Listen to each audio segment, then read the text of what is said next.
नमस्कार दोस्तों, हमारा नाम डॉक्टर विक्रांत सिंह तोमर है। Project self incorporation Bharat, USA, Indore management association, Rajput association of Australia, Tapan Chaure foundation, सभी की तरफ से हम आप सभी का हार्दिक स्वागत करते हैं। आज हम चैप्टर 6 के बारे में बात करेंगे और आज ये 15वां सेशन है भगवत गीता सीरीज का। दोस्तों, आज का सेशन कई मायनों में बड़ा महत्वपूर्ण है क्योंकि यही वो सेशन है। आज हम गीता के उन श्लोक की बात करेंगे जो गीता के one of the most famous श्लोक हैं। हम उस पर भी बात करेंगे जो पिछली बार कुछ प्रश्न अनुत्तरित रह गए थे। आज कई महत्वपूर्ण विषयों पर बात होने वाली है।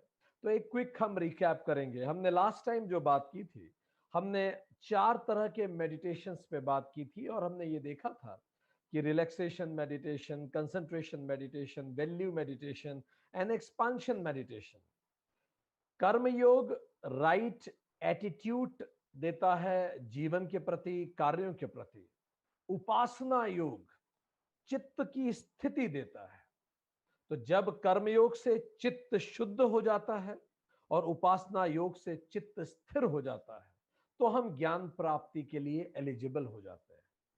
हमने ये बात की कि भगवान ने कहा था इस चैप्टर में कि द रिजल्ट्स ऑफ मेडिटेशन क्या क्या है। वर्स 27 चैप्टर 6, आनंदम सुखम योगिनम उत्तमम सुखम उपौति। बहुत प्रसन्नता होती है जो भी मेडिटेशन करता है, वो अपने आप बहुत प्रसन्न रहने लगता है। ये उसका बाय प्रोडक्ट है। प्रशांत मनसम, उसका मन शांत रहता है। अकल्मषम पाप रहितम, उसके अंदर किसी प्रकार का द्वेष किसी के प्रति नहीं बचता। यदि आप अच्छे मेडिटेटर हैं, अपने आप चित्त स्थिति और शुद्धि होने लगती है।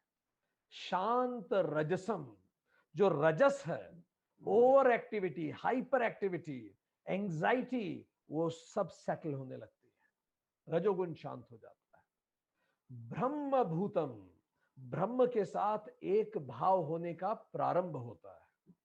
ब्रह्म स्पर्शम, verse 28 chapter 6, you see the glimpses of higher, आपको हायर के ग्लिम्सेस दिखने लगते हैं। योग युक्तात्मा सर्वत्र समदर्शन, वर्स 29 चैप्टर 6, जो भी व्यक्ति वास्तव में योगी होगा उसमें एक फीचर आपको देखने को मिलेगा कि वो समदर्शी होने लगेगा। समदर्शन, सबके लिए एक भाव रखेगा वो। गुरु अमरदास ने जब लंगर की शुरुआत की थी तो उसका लंगर के नियमों की शुरुआत की थी, कहना बेहतर होगा। तो लंगर का एक महत्वपूर्ण नियम उन्होंने बनाया था, सभी के साथ समान व्यवहार। इसीलिए आज हिंदुस्तान के एक्स एयर चीफ मार्शल भी लंगर में आम व्यक्तियों की तरह बैठ के खाना खाते हैं और खाना परोसते भी है। सब बराबर होंगे, समदर्शी। नेल्सन मंडेला जब राष्ट्रपति बने साउथ अफ्रीका के, तो उनके साथ क्या कुछ विपरीत नहीं किया था पुरानी साउथ इंडियन सरकार ने। उनकी पत्नी से उनका डाइवोर्स हो गया। जैसे ही वो जेल से बाहर आए 2 साल में उनकी वाइफ से उनका डाइवोर्स हो गया। उनके बच्चे तक, उनकी माताजी एक्सपायर हो गई थी, वो अपनी माताजी को देखने नहीं जा पाए क्योंकि वो जेल में थे। उनके कुछ बच्चे एक्सपायर हो गए। कौन सा ऐसा अत्याचार था जो उन पे नहीं हुआ 27 साल तक। पर साउथ अफ्रीका के फॉरेन मिनिस्टर बताते हैं कि जब मैं मंडेला जी से पहली बार मिला, जेल से जब वो छूटे उसके बाद, वो इतने सौहार्द से मिले कि लगा ही नहीं कि इस व्यक्ति के ऊपर हम पिछले 27 साल से अत्याचार कर रहे थे। वो बड़े प्रेम से सहृदय होके मिले, समदर्शी। उन्होंने एक ऐसी शुरुआत की थी नेल्सन मंडेला ने, ट्रूथ एंड रिकंसिलेशन कमीशन, विश्व इतिहास में एकमात्र अनप्रेसिडेंटेड उदाहरण है समदर्शी होने का।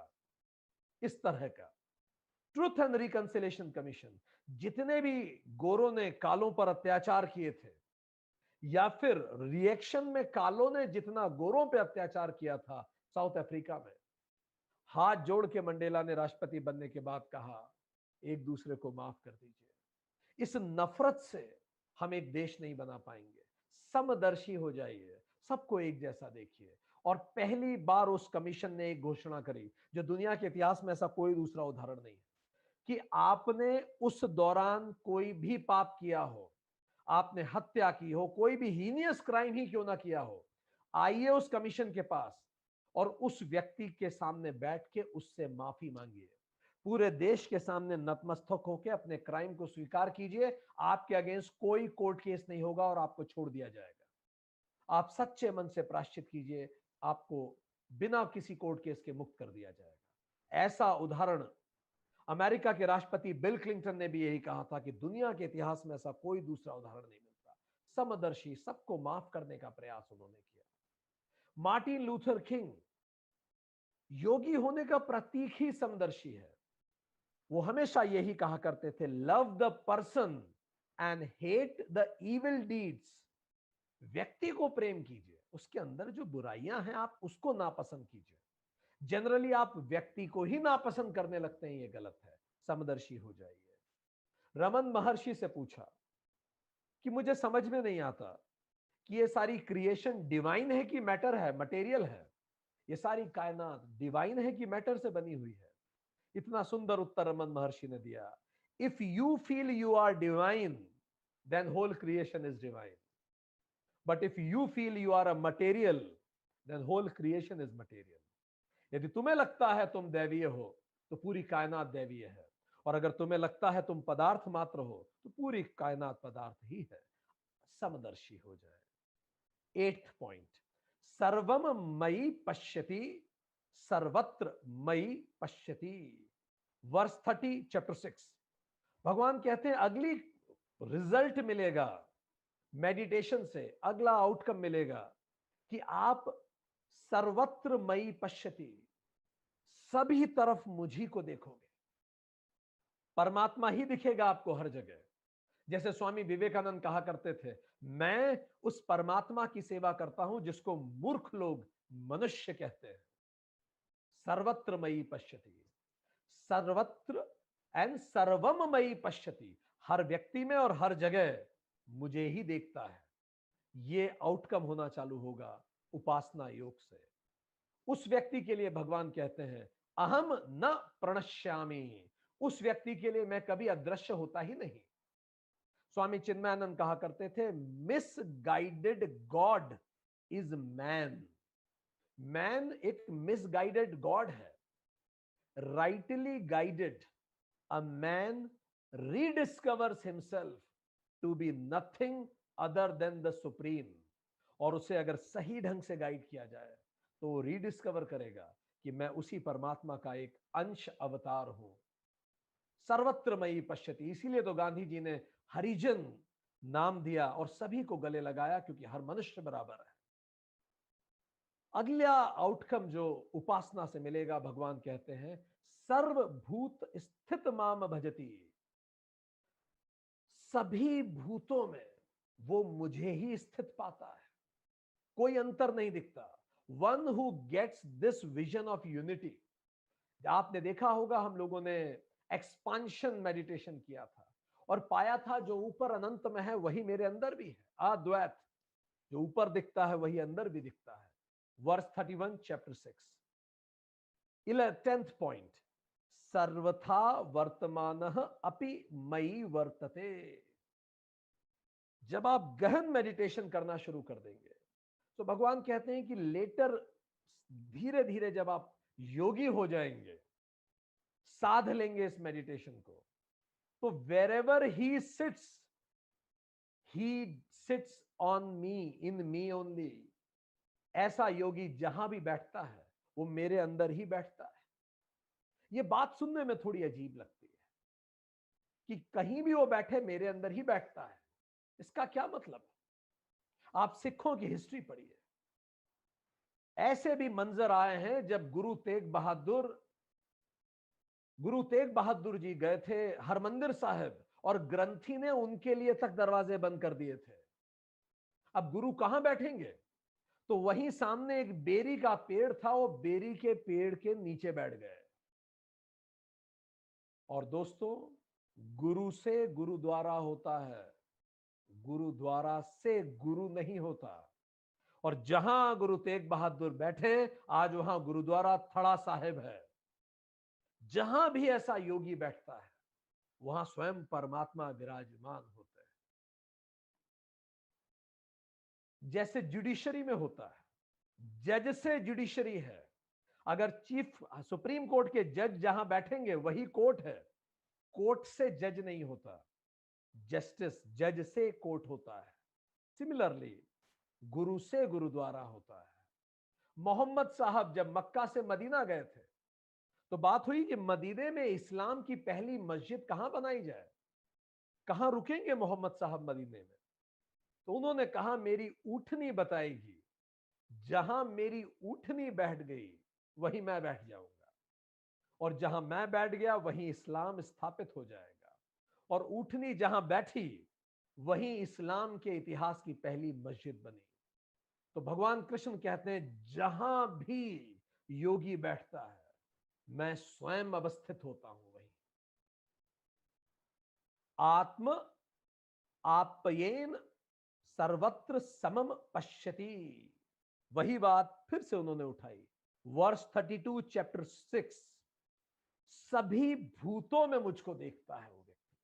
पत्थर में भी परमात्मा को देखता है, मंदिर में भी परमात्मा को देखता है, बादलों में भी परमात्मा को देखता है, खुद में भी देखता है, और अपने शत्रु में भी परमात्मा को देखता है। जैसे राम ने रावण को कहा था, मुझे तुमसे कोई गिला शिकवा नहीं, तुम्हारे कृत्य गलत है, मैं उसकी सजा दे रहा हूं, तुम मुझे वैसे ही प्रिय हो जैसे बाकी बानर। लव दाय नेबर सेज बाइबल। अपने पड़ोसी को भी वैसे ही प्रेम करो जैसे तुम खुद को करते हो। और वहां के एक दार्शनिक हुए, क्रिश्चियन दार्शनिक, उन्होंने बोला अगर तुम्हें ये जानना है कि क्यों पड़ोसी से वैसे ही प्रेम करो, I am quoting him, then he said जाओ और गीता पढ़ो, क्योंकि गीता तुम्हें बताएगी पूरी कायनात उसी एक तत्व से बनी है, जो मैं हूं वही तुम हो, अद्वैत। इसीलिए उससे भी वैसे ही व्यवहार करो। Last point 12th, what will be the result and outcome of उपासना? सुख दुखम समम पश्यति। और सुख और दुख को भी वो व्यक्ति एक जैसा ही देखता है। So these are the general automatic outcome and results of उपासना। अब अर्जुन ये सब सुन के उसका मन भर सा गया कि वाह ये बहुत अच्छी चीज है, दैट्स ग्रेट, बहुत अच्छा है, मैं समझ गया, it's great. But the problem is, जो आप में से भी बहुत, हम लोगों में से भी बहुतों के मन में आ रहा होगा ये सब सुन के, दैट्स ग्रेट टू नो, बहुत अच्छा लगा है सुन के कि ये सब हो जाएगा अगर हमने उपासना कर ली। पर अर्जुन कहता है वर्ष 33, पर ये बहुत कठिन है करना। जितनी आसानी से आपने बोल दिया ऐसे होता थोड़ी है भगवान। अर्जुन कहता है चंचल त्वात अहम एतस्य स्थिराम स्थितम न पश्यामि। ये जो चंचल मन है, ये मुझे कहीं स्थिर होता दिखता नहीं है। आप कह तो रहे हैं उपासना कर लो, कर्म योग करें, उपासना योग कर लें, पर ये इतना आसान नहीं है। देखिए कितनी खूबसूरती से अर्जुन मानवता के मन के हर प्रश्न उठा रहा है। मनः चंचलम दृढ़म बलवत तस्य निग्रहम अहम वायोहो इव सुदुष्करम मन्ने। Verse 34 chapter 6। अर्जुन कहता है इसको रोकना ऐसा है मानो आपने हवा को रोक दिया, इतना कठिन है। अब आपने कह तो दिया कि उपासना कर लो, बैठ जाओ, ध्यान लगा लो और ये चारों योग कर लो। हम लोगों में से भी कई लोगों ने अनुभव किया था, जब हम ध्यान कर रहे थे तो मन कहीं और चला गया था या कुछ लोग सो गए थे। अर्जुन वही कह रहा है, हमारे ही प्रश्न उठा रहा है। तो प्रभु ये बड़ा मुश्किल है। भगवान मुस्कुराते हैं सुनकर, and look at the greatness of that great man. He said the greater the enemy the नोबलर the victory. जितना महान शत्रु होता है, जीत उतनी महान होती है। तो भगवान वर्ष 35 में कहते हैं, चैप्टर 6, असंशयम महाबाहो। कोई संशय ही नहीं है, महाबाहु, तुम हो तो इतने ताकतवर, पर जो तुम कह रहे हो उस बात में कोई संशय नहीं है। मनो दुर्निग्रहम चलम। मन को रोकना बड़ा कठिन है। भगवान उसकी बात से एग्री कर रहे हैं।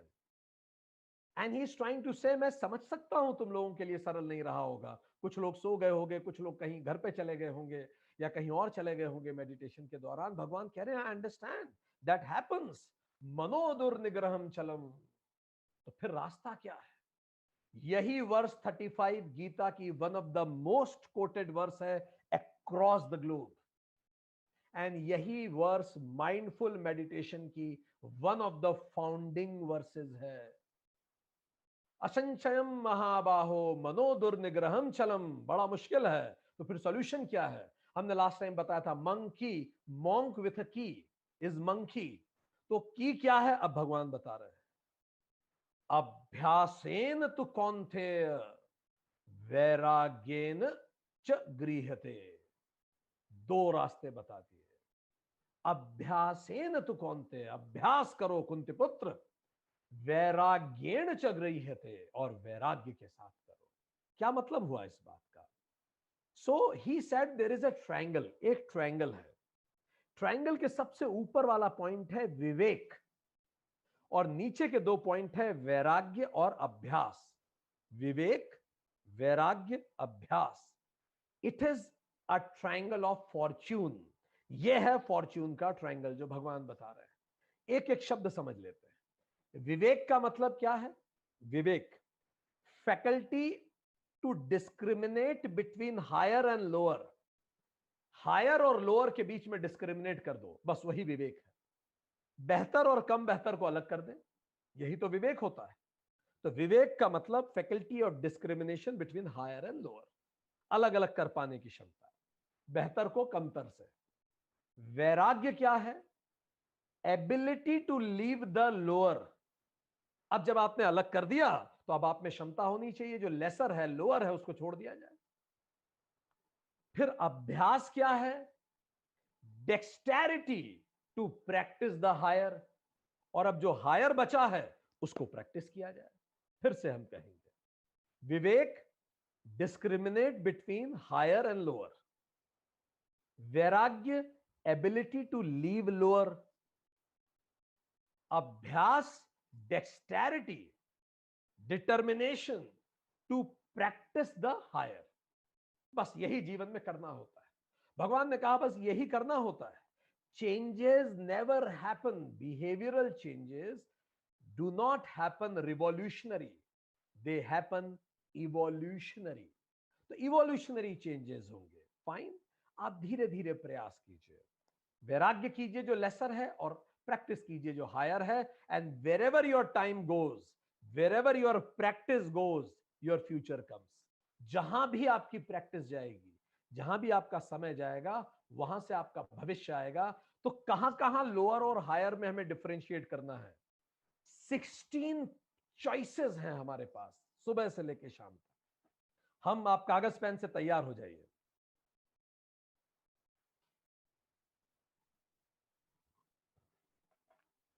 16 चॉइसेस है हमारे पास सुबह से लेकर शाम तक। इनमें से एक हायर है और एक लोअर है। आप सुनते जाइए, आप क्या चूज करते हैं उसको लगाते जाइए। पर याद रखिएगा, लगाना वो है जो आप करते हैं, ना कि जो करना चाहिए। ठीक? लगाना वो है जो आप अक्सर करते हैं, ना कि एक्सेप्शनल। लगाना वो है जो आप करते आए हैं, ना कि आजकल करने लगे हैं। ठीक? परफेक्ट। जो जनरली आप करते हैं इन ऑर्डिनरी सिचुएशंस। 0 से 10 का स्केल है। अगर एग्जैक्टली वैसा ही करते हैं, हायर ले रहे हैं, तो 10 में से 10 दे दीजिए। कभी हायर ले लेते हैं, कभी लोअर ले लेते हैं साहब, तो 5 दे दीजिए। सर क्या बताएं, अक्सर लोअर ही लेते हैं इसमें, तो 0 और 5 में से कुछ दीजिए। 100% सर लोअर ही करते हैं, 0 दे दीजिए। 16 प्रश्न आपके सामने आएंगे, 160 में से आपको अंक मिल जाएंगे टोटल, बाद में टोटल कर लीजिएगा। पहला, सो 4 डायमेंशंस में डिवाइडेड है। पहला हमारा शारीरिक शरीर, तो फिजिकल में 4 क्वेश्चन उठते हैं। ठीक? ये चारों क्वेश्चन हम आपको बताते जाते हैं। पहला ऑप्शन होता है कमजोरी या कसरत। हम किसको चुनते हैं? रोज सुबह जब हम अलार्म लगाते हैं तो कहीं ऐसा तो नहीं करते वो स्नूज मक्कारी के बटन को दबा के दिन की शुरुआत कर रहे हैं? 6 बजे का अलार्म लगा के 6:30 पे उठते हैं, ऐसा तो नहीं कर रहे कहीं? कमजोरी, अगर वो कर रहे हैं तो कमजोरी है, और नहीं कर रहे हैं और उठ के शरीर पे ध्यान दे रहे हैं तो कसरत है। पहला, सुख निरोगी काया। This body is the gift of the God to us.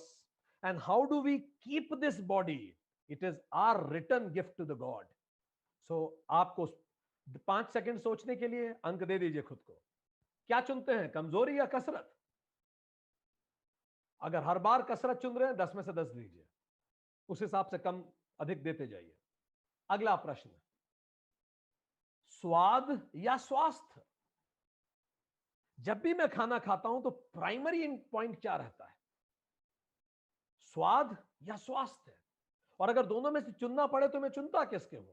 अगर मैं हर बार स्वास्थ्य चुनता हूं तो स्वास्थ्य हायर है और स्वाद लोअर है। मोहम्मद पैगंबर कहा करते थे, भूख लगने पर ही खाना और पेट भरने से पहले उठ जाना। यही सूत्र है, भूख लगने पर ही खाना और पेट भरने से पहले उठ जाना। चलिए लगा दीजिए, स्वाद या स्वास्थ्य। तीसरा,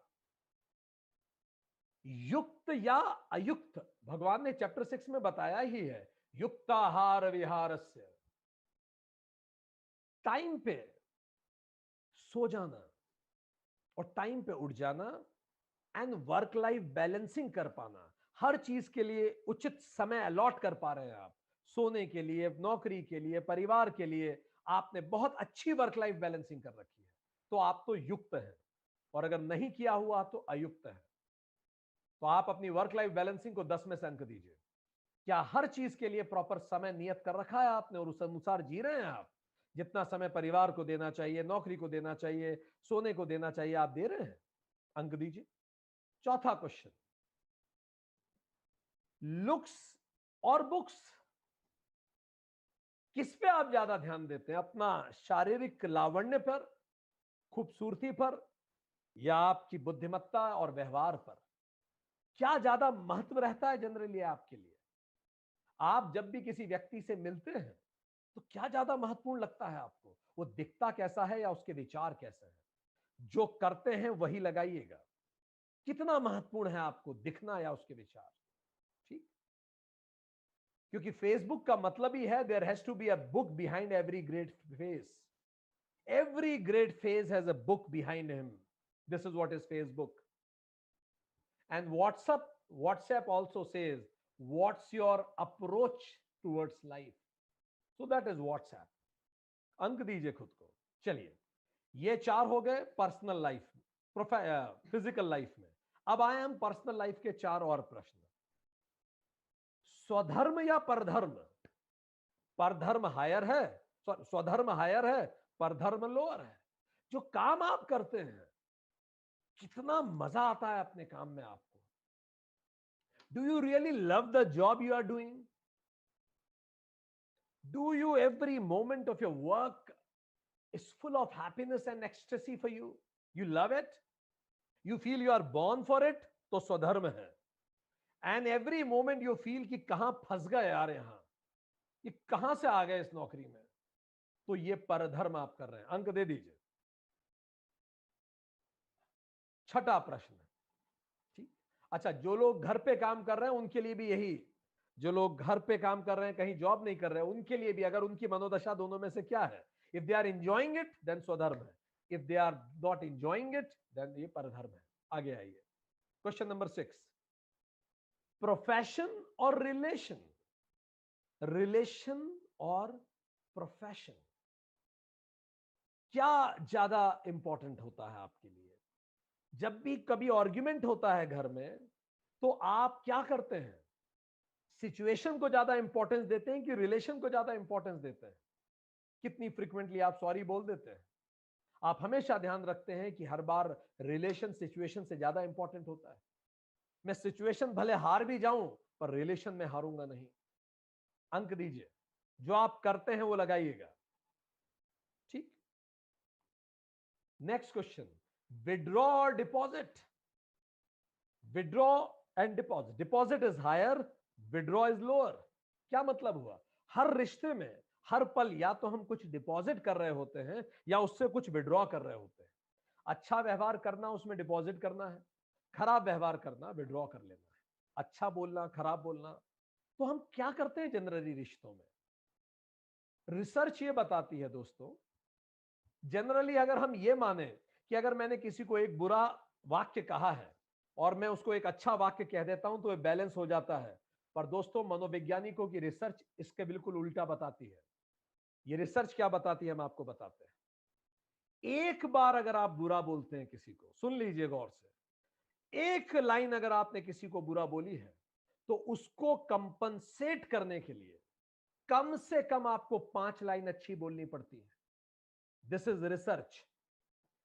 5 टाइम्स पॉजिटिव आपको बोलना पड़ेगा, तब शायद उस गलत शब्द का असर मिटिगेट हो पाएगा।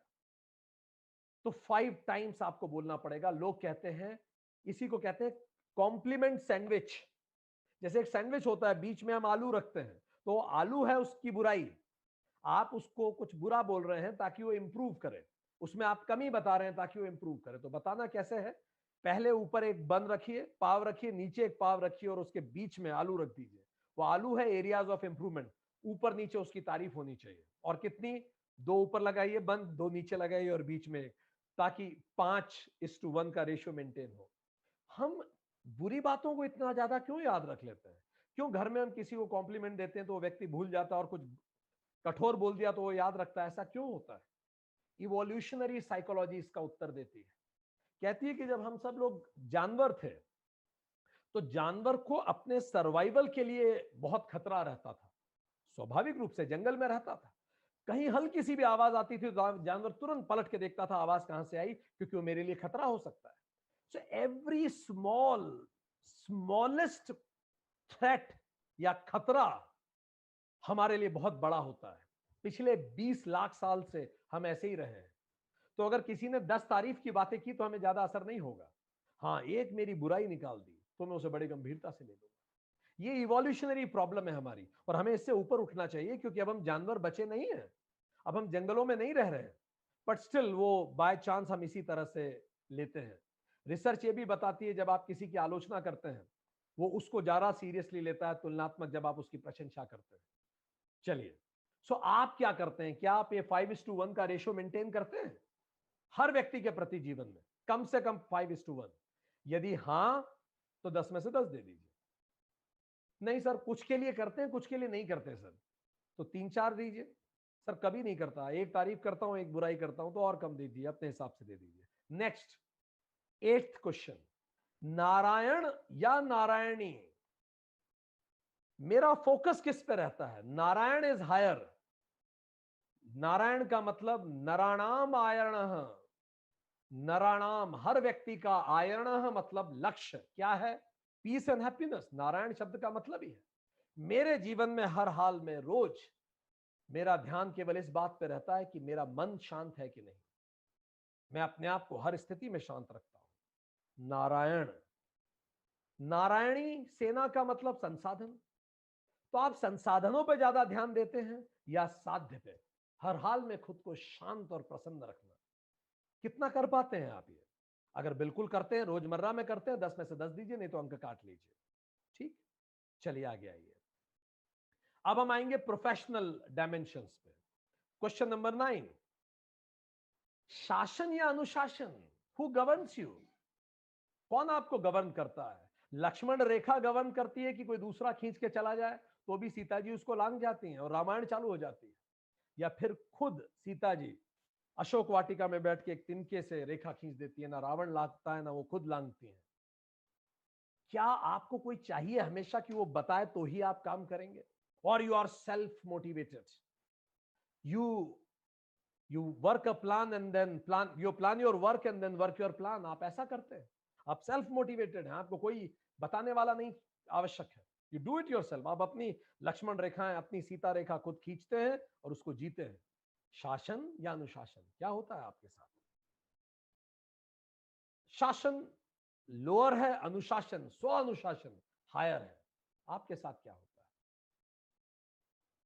10th, मक्कारी या मेहनत? क्या करते हैं आप? कैसे हैं आप बेसिकली? अगर कोई काम ना हो तो आप क्या चुनेंगे? आराम से लेटे रहना बहुत समय तक, या फिर भी आप कुछ क्रिएटिव ढूंढ लेंगे? आप उतना ही सोएंगे जितना युक्त है, बाकी कुछ क्रिएटिव वर्क करेंगे, अपना यहां अस्तित्व धरती पे आने का उपयोग करेंगे। क्या करते हैं आप? मक्कारी या मेहनत? रिमेंबर फ्रेंड्स, ये भी रिसर्च है जो हम आपको बता रहे हैं। Good reputation is easy to get and, sorry, bad reputation, sorry, bad reputation is easy to get and difficult to lose. एक बार बैड रेपुटेशन हो गई, उसको पाना बड़ा सरल है पर खत्म बड़ी मुश्किल से होती है। एंड गुड रेपुटेशन क्या होती है? It is difficult to get but very easy to loose.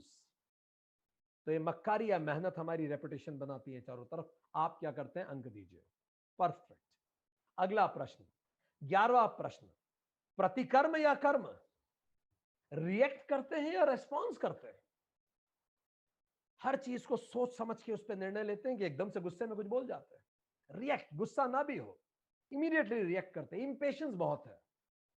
क्या करते हैं? जो लोग हर जगह प्रतिकर्म करते हैं, रिएक्टिव नेचर के होते हैं, उनकी लाइफ में they have more sorrows and less peace when you are reactive. आपके साथ क्या स्थिति है? सोच समझ के हर बात पे निर्णय लेते हैं या प्रतिकर्म कर देते हैं? प्रतिकर्म लोअर है, कर्म हायर है, अंक दीजिए। अगला क्वेश्चन नंबर 12, क्रोध या धैर्य? आपका पहला जेस्चर क्या होता है? कोई भी सिचुएशन आती है, आप सबसे पहले एग्रेसिव हो जाते हैं या आप शुरू में बिल्कुल धैर्य ही रखते हैं?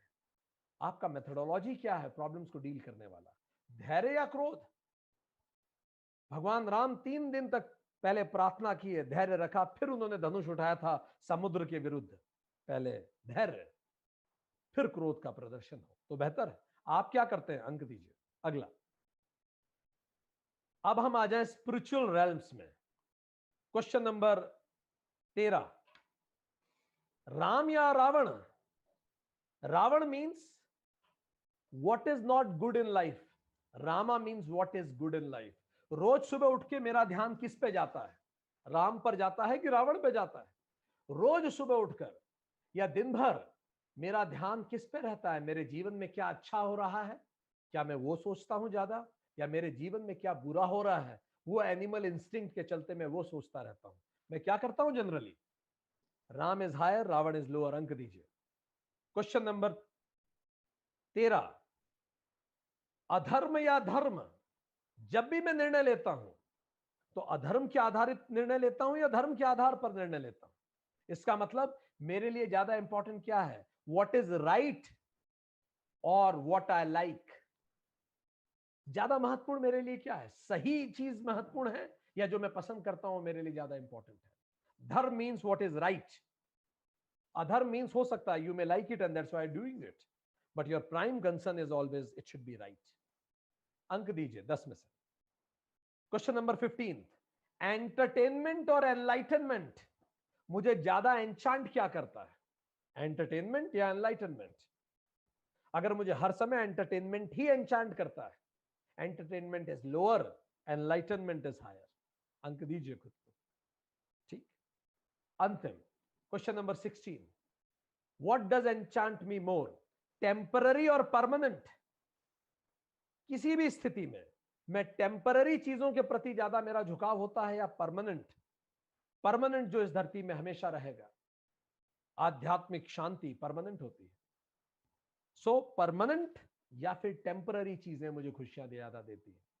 Think think think. सो अंक दे दीजिए खुद को, बाद में इसको जोड़ लीजिएगा। भगवान ने कहा कि आप प्रैक्टिस कीजिए, जानिए लोअर क्या है और हायर क्या है, और जब जैसे ही आप इसको जान लें तब आप इसको प्रैक्टिस करना चालू कीजिए। और बार बार जब आप इसको प्रैक्टिस करेंगे, वैराग्य और अभ्यास यही चाबी है। बार बार कीजिए, इस बार नहीं कर पाए अगली बार कीजिए। तो अब प्रैक्टिस कैसे करना है वो सुनिए। 3 स्टेजेस अभी हमने आपको बताया, what is lower what is higher. ये 16 निर्णय लेने होते हैं हमें हमारे पूरे जीवन में, और इन्हीं 16 निर्णय के आसपास मेरा पूरा जीवन चलता है। शुरू के 4 प्रश्न फिजिकल लाइफ के थे, अगले 4 प्रश्न पर्सनल लाइफ के थे, तीसरे 4 प्रश्न प्रोफेशनल लाइफ के थे, और आखिरी 4 प्रश्न स्पिरिचुअल लाइफ के थे। तो कैसे प्रैक्टिस करना है? 3 स्टेप्स है। पहला स्टेप श्रवण, सुनिए गौर से या सीखिए गौर से जो भी आपको सीखने को मिल रहा है कहीं से भी। दूसरा स्टेप है मनन, अब बैठे और मनन कीजिए रात को बैठ के, यार ये 16 चॉइसेस में से आज कौन कौन सी चॉइस गलत गई। आज खाना खा रहे थे, पसंद का खाना बना था, तो पेट भरने के बाद भी आधी रोटी खा ली, ये चॉइस गलत हो गई। अब कल से नहीं करना यार, ठीक है स्वाद अपनी जगह पर स्वास्थ्य को पहले देखना है। इस तरह से पूरा 16 चेकलिस्ट बनाइए और रोज रात को बैठ के उसको चेक कीजिए, कहीं गलत मुंह से कुछ निकल तो नहीं गया व्यवहार में, उसको इंप्रूव कीजिए। कैसे करना है? मनन, वर्बलाइजेशन, ये बोला इसकी जगह ये सेंटेंस बोलना चाहिए, भले वो सेंटेंस लिख के रख लीजिए, वर्बलाइजेशन। देन वोकलाइजेशन, आंख बंद कीजिए और उस सेंटेंस को मुंह से बोल के देखिए। और लास्ट इज विजुअलाइजेशन, अब अपने आप को सेंटेंस बोलता हुआ देखिए, मेंटली उस सिचुएशन में फिर से जाइए, वही सेंटेंस बोलने के लिए खुद को देखिए बोलता हुआ। याद कीजिए, वैल्यू मेडिटेशन ये वही है, मनन is value meditation. Step number 3, पहला है श्रवण, दूसरा मनन। मनन कैसे करेंगे? Verbalisation, vocalisation, visualisation. स्टेप 3, निध्यासन। निध्यासन इसका मतलब एवरी मोमेंट ऑफ ट्रुथ, जैसे ही वो 16 पॉइंट्स मेरे सामने दिन भर में कभी भी आते हैं, सुबह अलार्म बजा, कसरत या कमजोरी, खाना खा रहा हूं या सो रहा हूं, युक्त और अयुक्त, ये दिमाग में रिंग होना चाहिए बार बार। एवरी मोमेंट ऑफ ट्रुथ, ये 16 मोमेंट ऑफ ट्रुथ बार बार घंटी बजने चाहिए, ये याद आना चाहिए। तो क्या है निध्यासन? Aware decide act, aware decide act, ADA। हर उस मोमेंट पे अवेयर हो जाइए, डिसाइड कीजिए and then you act, aware, decide and then you act, and this is how you should proceed. God says, इस तरह से आप इस बात को प्रोसीड करें। Arjun is highly impressed, he liked it, he liked the concept, he got the key। पर मन तो मन है, अर्जुन के मन में एक बात आई कि भगवान ये आपने इतनी सारी आध्यात्मिक बातें मुझे बता दी, अब मेरे मन में एक अजीब सी बात आ रही है। वर्स 37 चैप्टर 6, अर्जुन बड़ा इंटरेस्टिंग क्वेश्चन पूछता है, बहुत इंटरेस्टिंग क्वेश्चन अर्जुन पूछता है। अर्जुन कहता है कि मुझे यह बताइए कि मैं इन सब का प्रयास करूं भी कि ना करूं। कितना अजीब प्रश्न है। ये जो 16 पॉइंटर आपने मुझे बता दिए हैं, या आपने जितनी भी बातें गहराई में बताई हैं, इन पे मैं प्रयास करूं कि ना करूं। क्योंकि मान लीजिए मैं बहुत आध्यात्मिक हो गया, तो पता पड़ा मेरा करियर तो खराब नहीं हो जाएगा कहीं, और वहां भी कुछ नहीं कर पाया और करियर से भी हाथ धो बैठूंगा, तो कहां का बचूंगा मैं। कई लोगों के मन में यह बात आती है कि कहीं ऐसा तो नहीं होगा आध्यात्मिक रास्ते पे जाने पर मैं करियर से दूर हो जाऊंगा और ना यहां पहुंच पाऊंगा ना वहां पहुंच पाऊंगा। इसके लिए गीता श्लोक शब्द बोलती है, योग भ्रष्टा। जो योग के रास्ते पे जाते हैं, अगर वो भ्रष्ट हो गए, नहीं पहुंच पाए, तो क्या होगा? अर्जुन पूछता है। अप्राप्य योग्य समसिद्धिम, अगर योग की सम सिद्धि नहीं मिली, वर्स 37 चैप्टर 6, तो क्या होगा?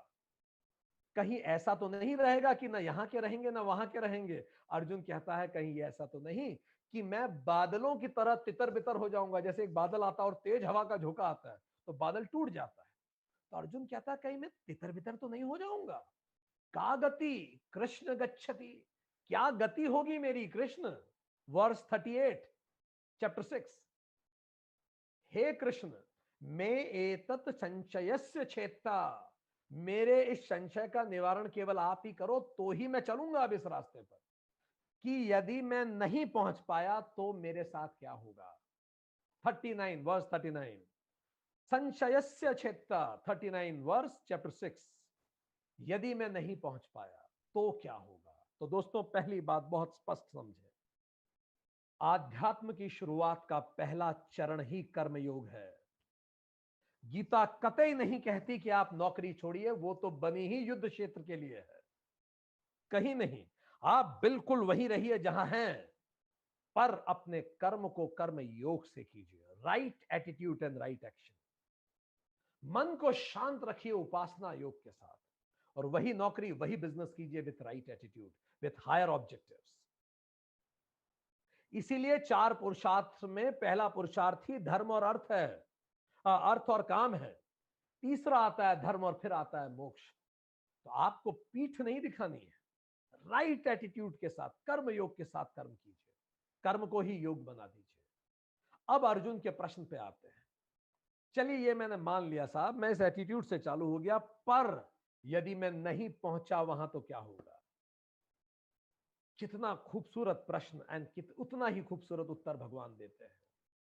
योग साधना में लगे व्यक्ति का न इहि विनाशः विद्यते न अमुत्र एव ही, वर्स 40 चैप्टर 6। इससे बड़ा एश्योरेंस भगवान नहीं दे सकते। भगवान ने कहा मैं बोलता हूं द क्रिएटर, कि जो भी व्यक्ति योग के रास्ते पे चलता है उसका ना तो इस लोक में बुरा होता है ना उस लोक में बुरा होता है। Says who? Says Lord himself. He said you rest assured even if you don't complete. भगवान बुद्ध भी कहते थे इस रास्ते की एकमात्र विफलता ही यह है कि आप इसे पूरा ना कर पाओ, और आपको कोई तकलीफ नहीं हो। धीरे धीरे आप पहले से बेहतर होते जाओ। आप हर सिचुएशन को अपॉर्चुनिटी लोगे अपने आप को इंप्रूव करने के लिए।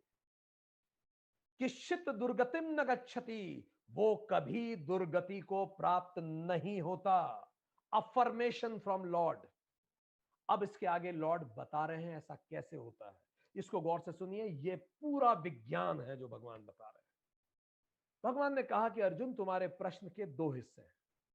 एक तो वो होगा जो फॉलन योगी हो जाएगा, he fell on the path of yoga, could not reach it. वो योग धारणा कर भी रहा है तो भी उसे गुस्सा आ जाता है।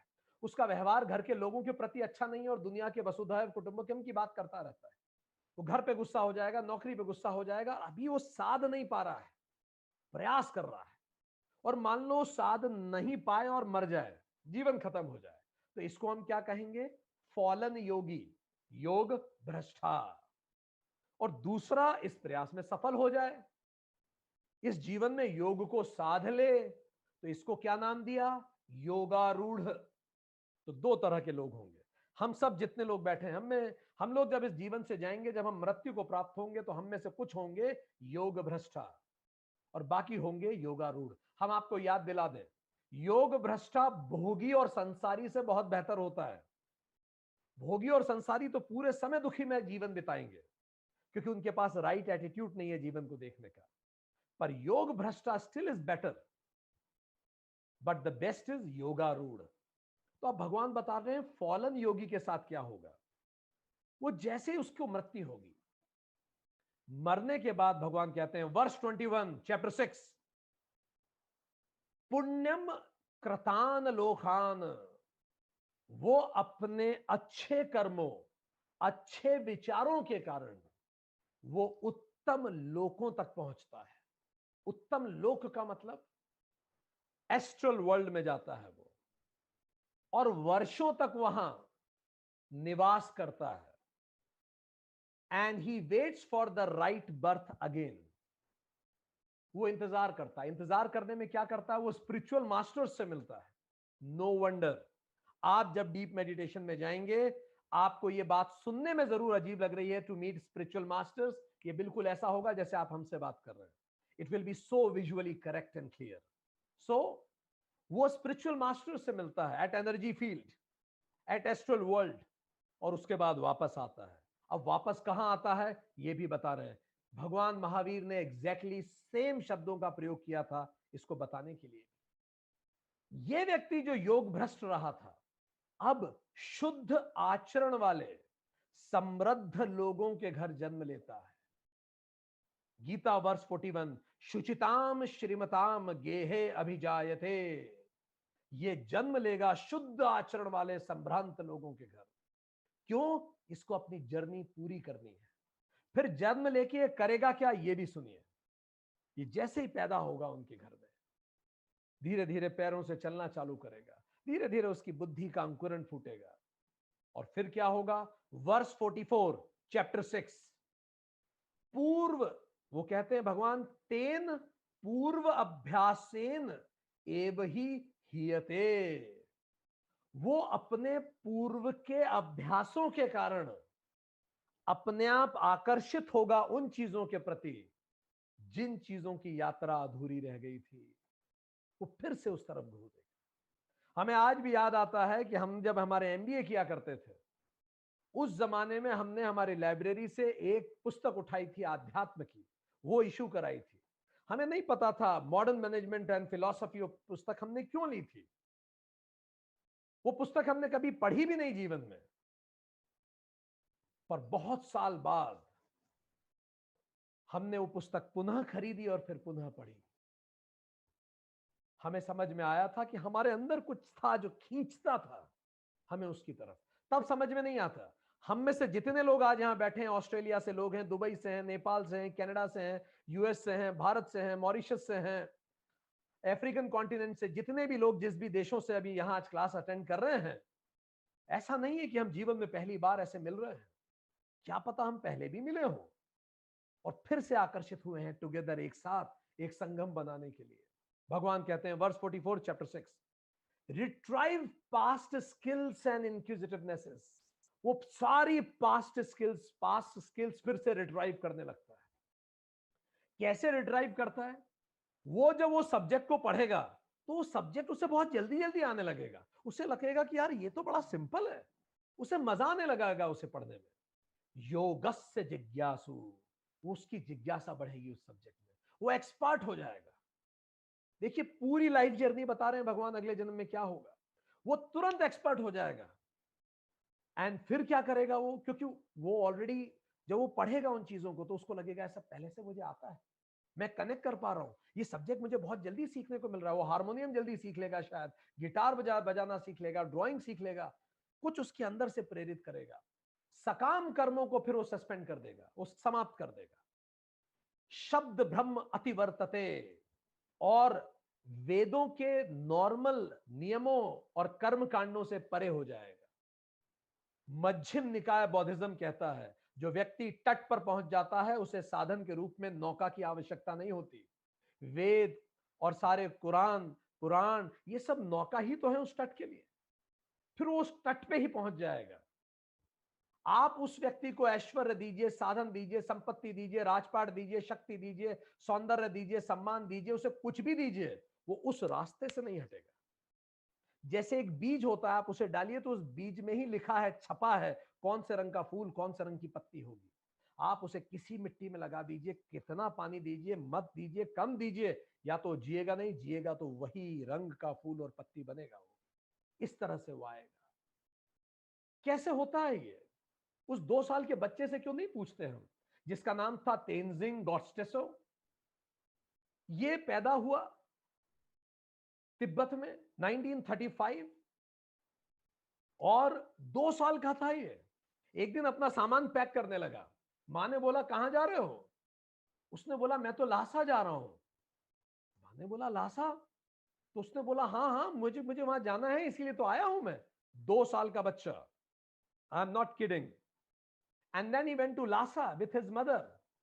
एंड लासा में उसने लोगों को बताया कि मैं आप लोगों से मिलने आया हूं। सारे लामा जितने भी वहां बिग लामाज थे, सीनियर लामाज जितने थे, तो लामा ने उनसे पूछा कि कौन हो तुम? तो उसने बोला मैं पुराना दलाई लामा, दलाई लामा 13th में ही तो था। तो उसके सामने, जैसे तिब्बत में ट्रेडिशन है पिछले 600 साल से, उसके सामने 13th दलाई लामा के कुछ सामान रखे गए और कुछ और एक्स्ट्रा सामान भी रख दिए गए। बोला अगर तुम 13th दलाई लामा थे तो जरा चूज करो तो तुम्हारा सामान कौन सा था। दोस्तों एक्सेप्शनली ब्रिलियंस के साथ उसने एग्जैक्टली वो सारे सामान उठा दिए जो जो सामान उसके थे। उसने बोला ये तो मेरा चश्मा है, ये तो मेरी घंटी है। एंड देन तिब्बत को मिले 14th दलाई लामा जो आज जीवित है, वो दलाई लामा जो आज तिब्बत का ग्लोबल चेहरा बने हुए हैं। वो बच्चा 5 साल का ही तो था, उसने म्यूजिक कंपोज कर दिया, और ऑर्डिनरी म्यूजिक नहीं, one of the best music in the world. नाम क्या था? मोजार्ट। 5 साल का बच्चा म्यूजिक कंपोज कर देता है। वो छोटा सा बच्चा, उसके पास बचपन से फोटोग्राफिक मेमोरी थी। इलेक्ट्रिसिटी का बल्ब का आविष्कार, उसका फॉर्मूला इसी ने तो डेवलप किया था। पर कुछ लोग कहते हैं कि उसके बाद एडिसन ने उस फॉर्मूले को ले लिया था। सच्चाई क्या है या तो एडिसन जाने या ये व्यक्ति जाने, पर बाद में यही व्यक्ति पुरोधा बना पूरे यूनाइटेड स्टेट्स ऑफ अमेरिका में इलेक्ट्रिफिकेशन करने का। और आज इसी के नाम से दुनिया की महानतम कार कंपनी में से एक है Nikola Tesla. Tesla born genius. Engineering की यात्रा अधूरी थी, आके पूरी करी। ये बच्चा छोटा था और मैथ्स के फॉर्मूले सॉल्व कर लेता था, सपने में मैथ्स के फॉर्मूले आते थे, लिख देता था। क्लर्क की नौकरी करता था छोटी मोटी, मैथ्स के अलावा बाकी सब्जेक्ट ही नहीं पढ़ता था। मद्रास यूनिवर्सिटी की स्कॉलरशिप नहीं मिली इसे, क्योंकि केवल मैथ्स ही पढ़ता था, बाकी सब्जेक्ट में फेल हो जाता था। इसने मैथ्स के अपने फॉर्मूले लिख के भेज दिए विदेश में। विदेश में गॉडफ्रे, प्रोफेसर गॉडफ्रे हार्डी के, प्रोफेसर गॉडफ्रे हार्डी जो कैम्ब्रिज के प्रोफेसर थे, वो दंग रह गए उसके फॉर्मूले देख के। उन्होंने उसे कैम्ब्रिज बुलाया और आज उस व्यक्ति को आप रामानुजन के नाम से जानते हैं, चाइल्ड प्रोडिजी, जीनियस। ऐसे कितने सारे लोग हैं। एक सारे, ये सारंग सुमेश है, 5 साल का बच्चा है, रोबोट बना दिया उसने 5 साल के बच्चे ने। ये लोग क्या, 5 साल का बच्चा, कौन लोग हैं ये। अभी कुछ दिनों पहले की बात है, सोनम वांगड़ू जो सिएटल अमेरिका में पैदा हुए, 2 साल का बच्चा जो सोनम वांगड़ू, उसने 2 साल की उम्र में बोला कि मैं तो तिब्बत का लामा हूं, मुझे वहां ले चलिए। आज उसकी उम्र 26-27 साल है और आज देखिए वहां जाके नेपाल में एक मोनेस्ट्री का चीफ है वो। सो द पॉइंट इज, इस तरह से पीपल टेक रीबर्थ, लोग फिर से आते हैं। और ऐसा नहीं है कि केवल हम ये कहते हैं। I am quoting Henry Ford, listen what Henry Ford has to say. Henry Ford ने जब भारतीय दर्शन पढ़ा और सबको जाना, हेनरी फोर्ड ने क्या कहा आप सुनिए। No efforts will ever go in vain. ठीक, work is futile if we can't utilize the experience we collect in one life in the next. When I discovered about reincarnation, it was as if I had found a universal plan. Time was no longer limited then. Reincarnation has put my mind at ease. Henry Ford, सबसे बड़ा नाम automobile में, वो कहा करते थे, जब से मुझे रीइंकारनेशन समझ में आया है, मुझे समझ में आ गया डरने की कोई बात ही नहीं है। मैं जाऊंगा, मैं फिर आऊंगा, और जितना मैंने जन्म में सीखा वो कभी बेकार नहीं जाएगा। कोई यात्रा कभी बेकार नहीं जाती, भगवान ने खुद ने कहा तुम वापस आके क्लेम करोगे।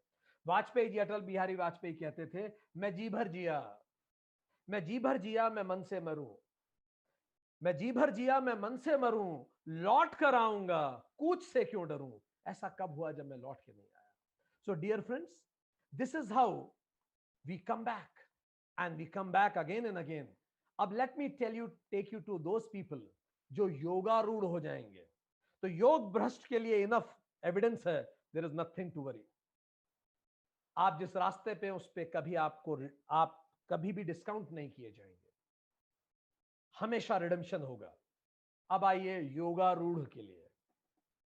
जो योगी बन जाएगा इन एफर्ट से, इन क्लासेस से, अपनी मेहनत से, अपनी साधना से, अपने अनुभव से, जब ये एक्सपायर होगा तो इसके साथ क्या होगा भगवान बताते हैं। As soon as they leave the body, जैसे ये व्यक्ति एक्सपायर होगा, verse 42 chapter 6, as soon as ये एक्सपायर होगा, he will strive to incarnate immediately.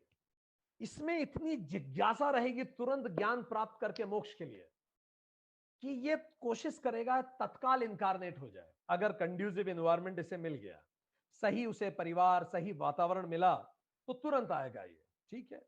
और ये अपनी जर्नी कंटिन्यू करेगा। बड़ा दुर्लभ जन्म होता है ऐसा, तुरंत खट से ये तुरंत आएगा, क्योंकि ये अपनी यात्रा को एक सेकंड भी नहीं रोकना चाहेगा। अगर कंड्यूसिव एनवायरनमेंट बन गया तो इधर आंख बंद की और उधर आंख खोलेगा, इतना फास्ट होगा, क्योंकि ये एक सेकंड भी नहीं रोक सकता खुद को लिबरेशन के बिना। पर यदि ऐसा नहीं होता है तो फिर यह भी संभावना होती है इनके साथ कि ऊपर स्पिरिचुअल मास्टर्स के गाइडेंस में ये अपने आप को लिबरेट करा ले, ऐसा भी होगा, ये भी हो सकता है। भगवान कहते हैं, धिमताम योगी नाम एव कुले भवती एतत जन्म लोके ही दुर्लभतरम। ये लोग ज्ञानवान योगियों के कुल में जन्म लेंगे, अच्छे परिवारों में जन्म लेंगे, ठीक।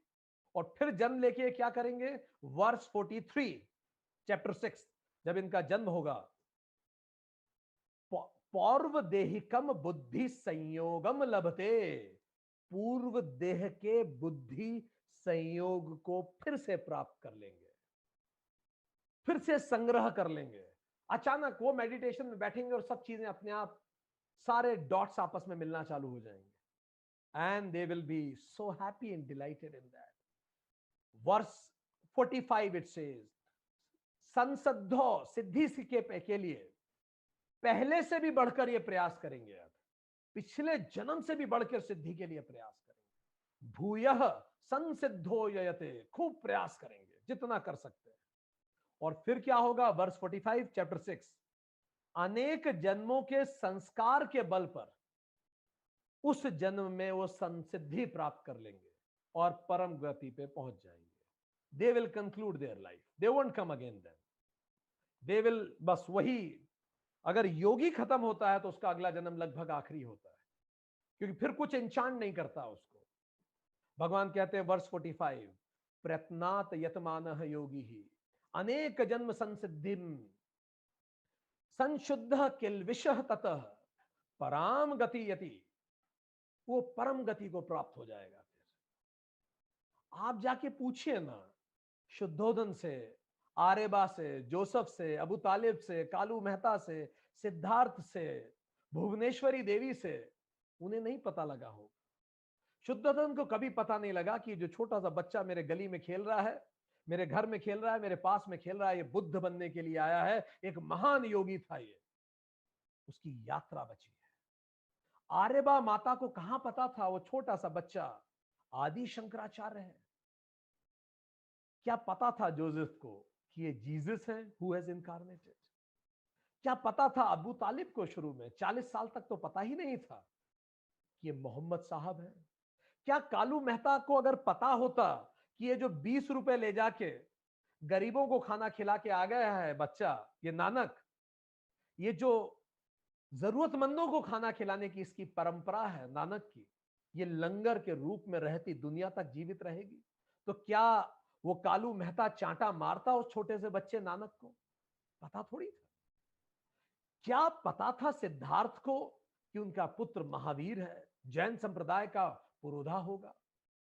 क्या लाओत्से की मां को पता था कि डिलीवरी टाइम पे क्यों नहीं हो रही? लाओत्से के बारे में तो ऐसी कहावतें हैं कि वो 56 साल गर्भ में रहा था। इसका क्या मतलब? वो जब से पैदा हुआ था इतना एक्सेप्शनल इंटेलिजेंट था कि उसने बचपन में भी कोई मूर्खतापूर्ण बात नहीं करी। लाओत्से। क्या भुवनेश्वरी देवी को पता था कि स्वामी विवेकानंद आ रहे हैं? वो तो नाराज थी शुरू में क्योंकि स्वामी जी नौकरी नहीं करते थे, पिताजी एक्सपायर हो गए थे।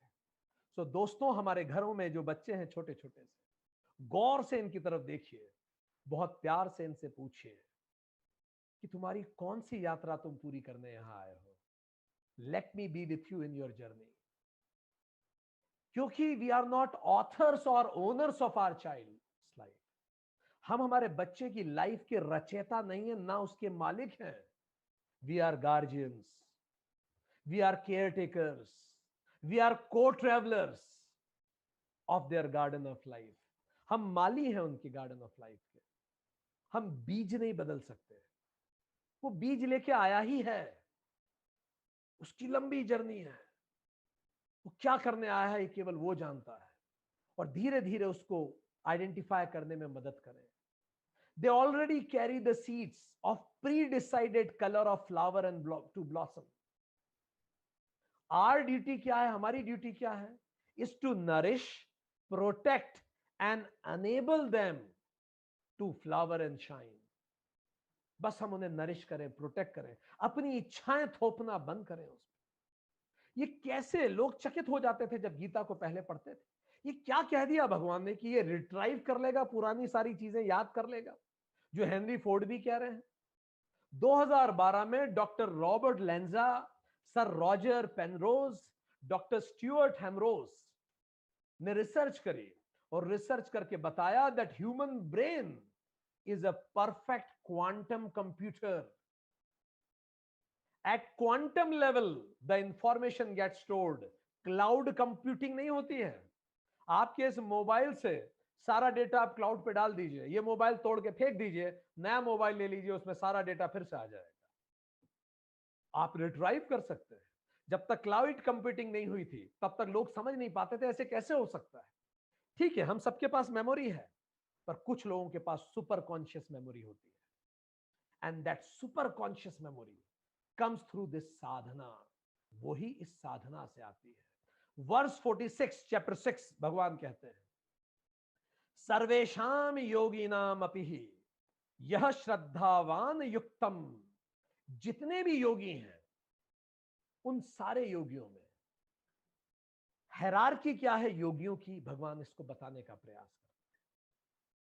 सबसे पहले जब आप योग के रास्ते में चलते हैं तो सकाम कर्म वाले लोग होते हैं, जैसे हम में से अधिकतर लोग हैं। अभी हम कोई भी कर्म सकाम, मुझे क्या मिलेगा, इससे क्या होगा, हर काम करने से पहले हमें रिजल्ट जरूर चाहिए होता है उसको। हम अच्छा कार्य करें और रिजल्ट परमात्मा पे छोड़े। Let me do what I feel is right, what ever will happen I will see. सकाम कर्म वाले, अभी तो सकाम कर्म वाले हैं, ठीक, जो लक्ष्य कामना से ही कुछ करेंगे अन्यथा नहीं करेंगे। इसके ऊपर जो उठता है उसको बोलते हैं तपस्वी, जो तप करता है।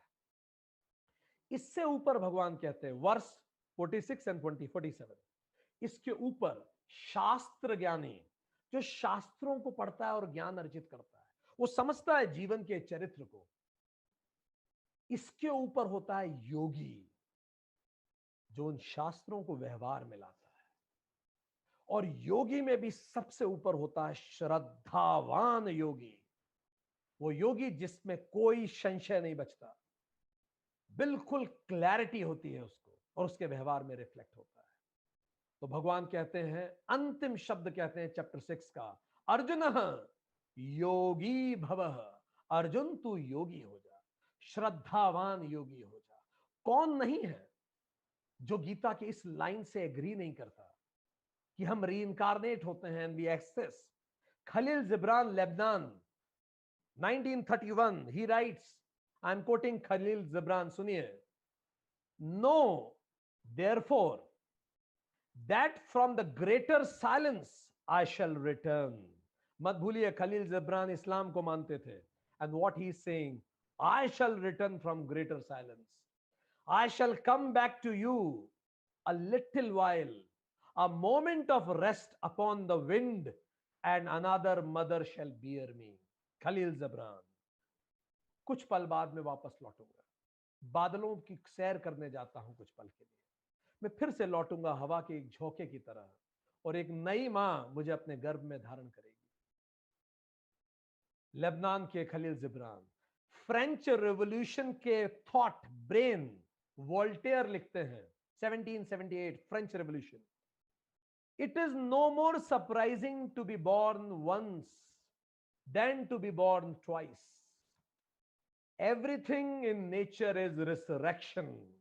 पूरी प्रकृति में एक सर्कल है, बी रिसरेक्ट अगेन। मत भूलिए Voltaire was a Christian and Bible does not directly talks about rebirth, but anybody जिसने गहन साधना में उतरा है वो इसी जगह वापस आएगा।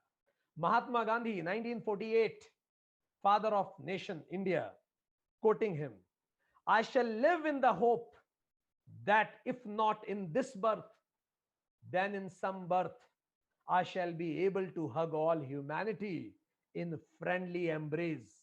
इस जन्म में नहीं तो अगले जन्म में सही, एक दिन ऐसा जरूर आएगा जब मैं सारे धर्म और संप्रदाय के लोगों को गले लगा पाऊंगा।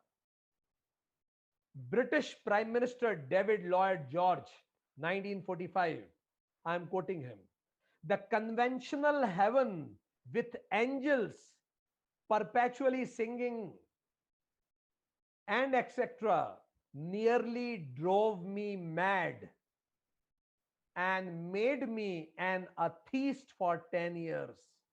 ये जो हेवन का कंसेप्ट है कि वहां गाने बजाए जाएंगे, शराबें बटेंगी और ये होगा, इससे मैं अधार्मिक हो गया था। मुझे ये कंसेप्ट बड़ा अजीब लगता था।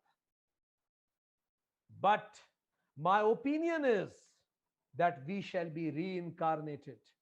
British prime minister Carl Jung, father of analytical psychology 1961, he says, I could very well imagine that I might have lived formal, informal centuries and encountered these questions before.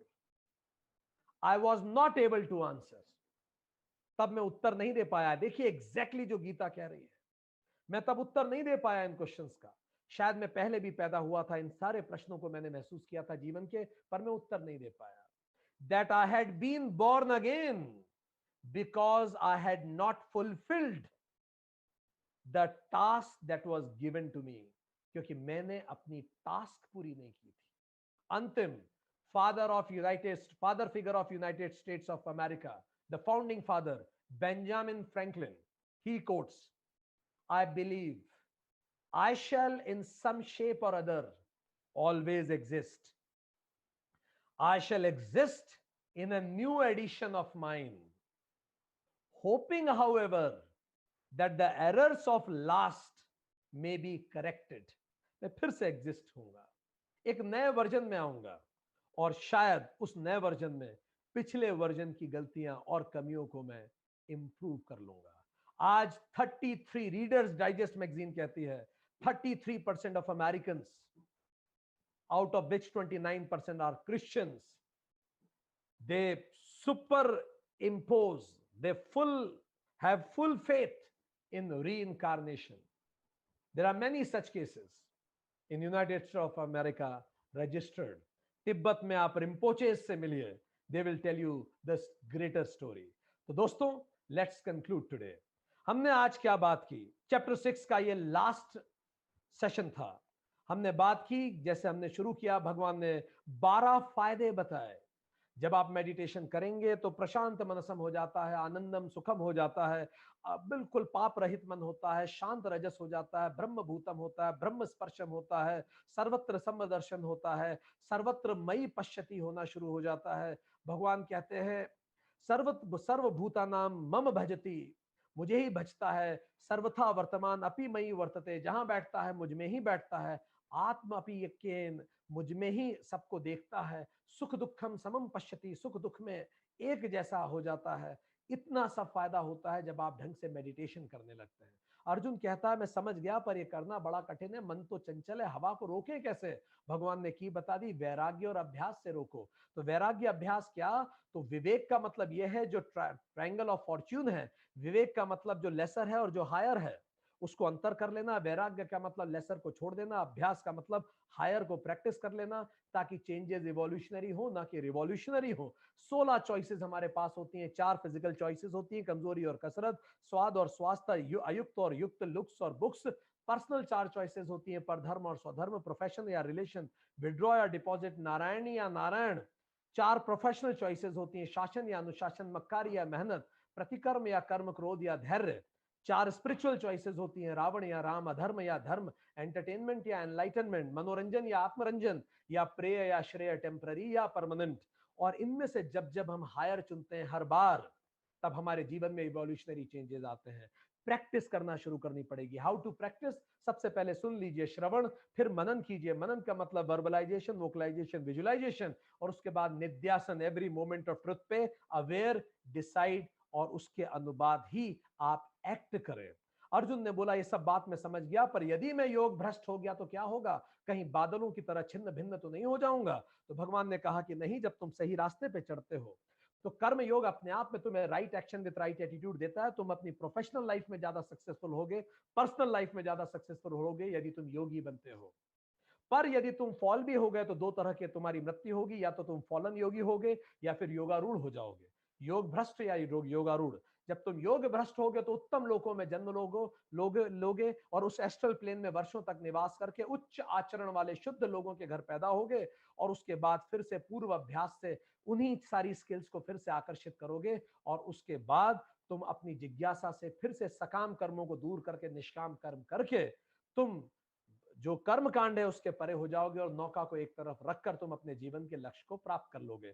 जैसे दलाई लामा और निकोला टेस्ला, रामानुजन, मोजार्ट, ऐसे कितने सारे लोगों की हमने बात की। आगे भगवान कहते हैं, और यदि तुम योगारूढ़ हो गए, अगर तुम इस रास्ते पे सफल ही हो गए, क्योंकि भगवान ने बोला तुम कभी प्रणश्यति नहीं होगे, तुम्हारा कभी नाश नहीं हो सकता, इस लोक में या उस लोक में तुम हर हाल में खुश रहोगे यदि तुम योग के रास्ते पे हो। तो भगवान उसमें आगे बताते हैं, गॉड टेल्स फर्दर कि एज सुन एज जो लोग योगी होते हैं, जब वो शरीर छोड़ते हैं तो उनका दुर्लभ जन्म होता है, वो तुरंत वापस पैदा होते हैं, और जैसी कंड्यूसिव एनवायरनमेंट होती है, ज्ञानवान योगियों के घर घर पैदा होते हैं, और धीरे धीरे वो अपने पूर्व जन्म के संस्कारों को फिर से प्राप्त करते हैं, और बुद्धि संयोग को प्राप्त करते हैं, संसिद्धि को ले लेते हैं, और उसके बाद अनेक जन्मों के संस्कार के बल पर वो तत्काल उसी जन्म में मुक्त हो जाते हैं और परम गति को प्राप्त कर लेते हैं। जैसे बुद्ध, शंकर, जीसस, मोहम्मद, नानक, महावीर, लाओ त्से,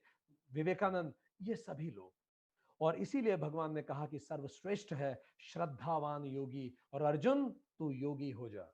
आज के लिए इतना ही। Thank you very much.